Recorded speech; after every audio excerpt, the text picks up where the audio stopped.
Valsad city police station PI Dinesh પરમારની team દ્વારા cyber ક્રાઇમને ગુનાને ડિટેક્ટ કરવામાં મોટી સફળતા મળી છે।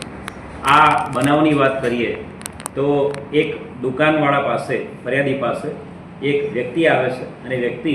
પોતે કેશ પૈસા આપશે અને પોતાને ઓનલાઈન ટ્રાન્સફર કરવાના છે તો ફરિયાદી પાસે એણે પૈસા ઓનલાઈન ટ્રાન્સફર કરાવ્યા હતા અને ટ્રાન્સફર કરાવતી વખતે એણે એનો પિન નંબર છે જાણી લીધો હતો અને સેકન્ડ ડે પણ એ જે ફરિયાદી છે એને વિશ્વાસમાં લઈને દુકાનવાળાને વિશ્વાસમાં લઈને ફરીવાર બીજા દિવસે પોતે આવ્યો હતો ને કે મારે પોતે આજે પણ ઓનલાઈન ટ્રાન્સફર કરવા છે, હું આપને કેશ પૈસા આપી દઉં છું, આપ મને ઓનલાઈન ટ્રાન્સફર કરી આપો। અને ફરિયાદી વ્યસ્ત હતા એટલે એનો મોબાઈલ લઈને લાવો હું પોતે ટ્રાન્સફર કરી લઉં છું એમ કરીને પોતે પોતાના અકાઉન્ટમાં 52,000 રૂપિયા પોતાના અકાઉન્ટમાં ટ્રાન્સફર કરી લીધેલા હતા। બનાવની ગંભીરતાને ધ્યાને રાખીને તાત્કાલિક જે વોલેટમાં પૈસા ગયા હતા એ અને જે ફરિયાદીનું વોલેટ હતું જે યુઝ કર્યું હતું તમામ ડિટેલ્સ નીકાળવામાં આવી હતી અને એના આધારે જે બેંક અકાઉન્ટમાં પૈસા ગયા છે બેંક અકાઉન્ટ અને વોલેટની ડિટેલ મેળવીને આ જે વ્યક્તિ છે એની આઈડેન્ટિટી કન્ફર્મ કરવામાં આવી હતી। વ્યક્તિએ પોતાની ઓળખ જે છે ફરિયાદીને ખોટી આપેલી મોન્ટુ તરીકેની અને આરોપી છે એને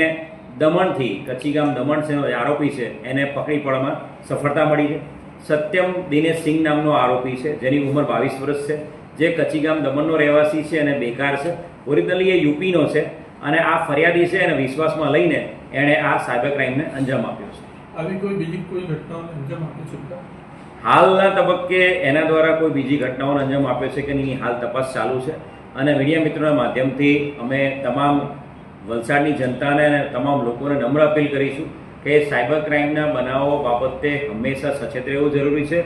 પોતાના મોબાઈલ જેની અંદર આપનું વોલેટ હોય બેંક ડિટેલ હોય એવો મોબાઈલ કોઈને પણ અનનોન વ્યક્તિને યુઝ કરવા માટે આપવો ના જોઈએ।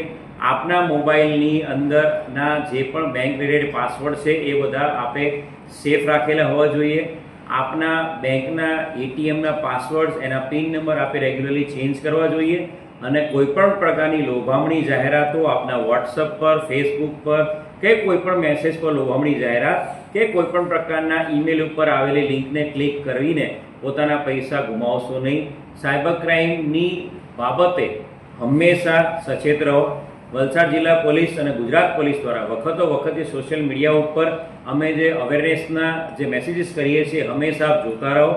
અને સાથે સાથે કોઈ પણ પ્રકારનો સાયબર ક્રાઇમ આપની સાથે થાય છે તો તાત્કાલિક 1930 સાયબર ક્રાઇમ હેલ્પલાઇન નંબર પર તાત્કાલિક વિધિન ફ્યુ સેકન્ડ્સ જો આપ કોલ કરશો તો આપના ગયેલા પૈસા છે એને બ્લોક કરી શકાશે અને આપના પૈસા આપને વહેલામાં વહેલી તકે પાછા પણ આપી શકાશે। વલસાડ જિલ્લા પોલીસ દ્વારા ગયા વર્ષથી આજ સુધીમાં અત્યાર સુધીમાં 2.5 કરોડથી વધુની રકમ જે ફરિયાદીઓના પૈસા ગયેલા એને પાછા અપાવવામાં સફળતા મળેલી છે અને એનું મુખ્ય કારણ સાયબર ક્રાઇમ હેલ્પલાઇન નંબર પર અર્જન્ટ ઇમિડિયેટલી જે કોલ કરવામાં આવ્યો તો ફરિયાદી એ સૌથી મોટું એનું